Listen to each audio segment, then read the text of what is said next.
What's up, Dolphins fans? Welcome back into another edition of the Drive Time Podcast, free agency edition. My guest today is new Dolphins safety, Ashtyn Davis. Ashtyn, what's up, man? How you doing? Doing well. Happy to be here. Excited. You came over to the good side. I Jets, guess Dolphins so. rivalry. I guess so. Got you down here now. What do you remember most about playing those games? Shoot, the warm weather when we were down here. Sure. Yeah. That stadium, you know, you guys are always sitting in the shade and we're sitting there cooking in the sun. That's the most memorable thing, I think. But now you are you guys. Now I am. You are one of us. But Yes. you've also got a few picks off of us, I think. If I'm not mistaken, 2 or 3. So Yeah, I no think more picking 4 off actually. Our quarterbacks down. 4? Who's counting? Yeah, I guess you are. I mean, it makes sense. Yeah, I remember being like, oh, there's Ashtyn Davis, another pick for the Dolphins. You, Ashton, and then like, I think Brandon Eccles got us a few Me, times yep. too. Yeah, so, and he also signed somewhere else as well. So making the Dolphins better and maybe the Jets a little bit worse too. So welcome in, man. How's it treating you so far? The building, South Florida, Great, all that stuff. great. Flew in this morning, kind of just getting a lay of the land still. Introduced a lot of names. Probably gonna have to have some reintroductions, but it's been great so far. I'm loving it. Santa Cruz kid, right? Santa Cruz kid. So the beach is probably calling your name a little bit. The beach is calling my name, yeah. I actually don't surf at all, though. Really? Never been. That surprises me. I would have thought maybe that's like a part of Yeah. the world where everyone surfs. Yeah, absolutely. No doubt. So when you think about going back to like your days at Cal, track team, walked on to the football team, right? When you think about going into your 6th year in the NFL after being a walk-on in college, and obviously a 3rd-round pick, so like you weren't like slept on at that point, but a walk-on is usually doesn't usually make it to this level. When you reflect upon all that, what comes to mind to you? I think the biggest moment that comes to mind is I actually walked on for track too. Okay. And after my freshman year of track, they offered me a full ride scholarship, but with the condition that I couldn't play football. And thankfully my parents were, I had to ask them first if that was okay, and they let me chase my dream with football, and ended up working out. So I think that was the most memorable, decision, or like, they were willing to take out a loan to help me pursue my dream, and I was able to do something with it. So that was the biggest thing I remember from college. You go from walk-on to conference champion in track, walk-on to 3rd-round draft pick, and like maybe could have gone even higher. Like you were a really good football player in college. That's like beating the odds in a lot of ways, right? Like that's pretty impressive. It's kind of been the theme of my life, and ready to do it again. Yeah, it makes a lot of sense. So I know this is probably like ancient history, but in doing some work up on you and some research for this interview, like you didn't test after your last year in college, right? You were injured for the combine. Correct. So you didn't run. Did that bum you out? Because like. Yeah, combine came up, and was still kind of doing rehab and stuff for that. And then we were supposed to have pro days, but then the world ended in 2020. Right. So all the pro days were canceled, and I didn't get to run, which sucked. But, whatever, everything happens for a reason, I guess, and ultimately led me here. So I think it was what had to happen. Did you ever run a 40 at any point? I was running a little bit in training.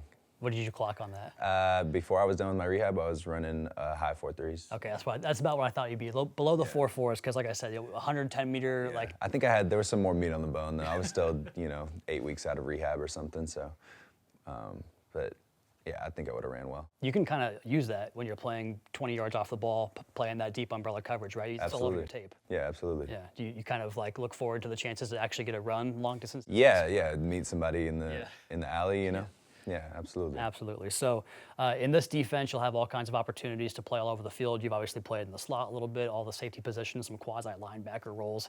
Have you had a chance to meet with Coach Weaver yet? I have. Defense at all? Like, tell us about that. I have. We've talked about it. Was able to get my iPad today so I can start, getting into the film and stuff like that, diving in, learning the verbiage and stuff. But yeah, we talked about a lot of stuff. I'm excited to get to work, excited to see what he has.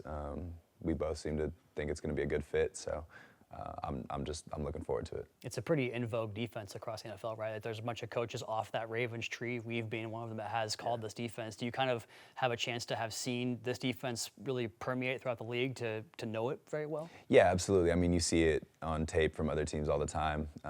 As a defensive guy, you're not studying other people's defense, but you study players, and you study, at least myself, I study other players, and a lot of the times you're watching tape on offenses, who you're playing that week or whatever. But there's been times where I've sat back and watched a little bit of the Miami tape, and I like what I see. So you talked about watching, obviously when you watch tape, you watch our offense. We talked about playing here a little bit, but when you watch the Dolphins offense, what stood out to you on tape there? Speed. Yeah. Yeah, I mean, Easy yeah, answer. yeah, I know. That's the main thing, everyone talks about it in the league. You got a whole track team over there, and a lot of super talented guys, and who do you lean to in coverage when you got guys that can do what they can do? So it's an explosive offense. It's a dangerous offense, and I'm glad to be a part of it now. On the I other guess. side of the ball, right? Yeah. Watching him, playing against him in practice, and Right. that's a good segue to my next question because you've experienced this as a player over your 5 years. Like the league has really changed in terms of how defenses are structured, and I think Waddle and Tyreek are probably a big reason for that, with having teams play a lot of 2 high and even 3 high coverages. When you think about how the league has changed to that, how is that shift? I guess maybe your job as a player that maybe you cover less ground back there, but you're not playing in the box as much. Have you had that experience, or what's your Yeah, take on all that? it's I think it's all game plan stuff. You go against the guys like that. You're thinking about the bomb and don't give up the bomb. But yeah, I think anytime you got guys like that on the other side of the field, you gotta know where they're at, and you gotta be aware of how they can hurt you, and that dictates a lot of the coverages that you'll be in and things like that. And like you said before, glad to be on the same team as those guys now. Yeah, definitely. Let's talk a little bit about some non-football stuff. When you think about, or not think about, but just like yourself as a person, what's some of your hobbies, things that you're into off the field that you can get into down here? I'm just competitive. I think something I really took up was pickleball. Oh, really? Something where like a low impact thing where I can still compete in something. It's not. I used to play a lot of basketball, and obviously that's a little bit more high impact. So took up pickleball, just anything outside really. I used to be a big gamer in 2020, back when the world ended, but I haven't played a ton since. Yeah, really, I'll compete in anything. I'll play in chess. Like I just like competing in things. Competing against guys. Yeah, pickleball. I think Florida's like the country's capital for pickleball. I mean, It's got to be Florida, California, right? yeah, warm weather, a little bit of golf. You play any golf? I'm terrible at golf, but I play. I play, but I'm terrible. I feel like players are more and more starting to say they're getting into golf these days. So Yeah, maybe you can absolutely, follow definitely. suit there. How about let's talk some Pac-12 football. You good with that? I mean, you played at Cal. I went to Washington State. Go Cougs. Everyone knows that. I asked you this question off the air, but I want to have you repeat it again. I've asked every player that's come through here through the Pac-12, what was the toughest environment to play in college in that conference? I thought it's got to be between Autzen and Washington. We played in Autzen in Oregon when they were ranked, and they had like a lot of big name guys, and I remember that stadium was rocking. But I only played there one time, and I remember Washington was always jumping, no matter what year it was, if they were ranked or not. That stadium was rocking. So it's got to be one of those two. The only stadium that you can really yacht gate, they call it. You can tailgate on yachts at Yeah. Washington Stadium there, right off Lake Washington. So that's a pretty cool environment. And that must have been the Justin Herbert era at Yep. Oregon when you played there, right? Yep. So that must have been a pretty fun game to play in there. Absolutely. What are your thoughts on what's happened to the Pac-12, man? Like, it breaks my heart. Yeah, it's crazy. I never saw that coming. We got 2 schools in Stanford and Cal that now play primarily East Coast games, and It's weird. yeah, it's weird. I don't know. It sounds like an interesting situation for those guys, but I don't know. I'm interested to see how it progresses moving forward. Yeah, how it evolves. Because Miami had that game in Cal last year. It was like 11 o'clock at night. It was like, that's too late for me.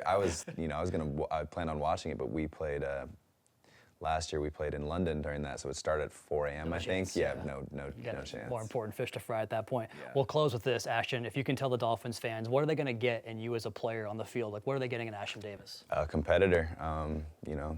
Effort, technique, violence. That's kind of my brand of football, and I'm going to give you everything that I got and try to make the other people better around me. So I look forward to it. Can't wait. Good stuff, man. Appreciate your time, and nice to meet you. Thank you. Thank you. Dolphin safety, Ashton Davis.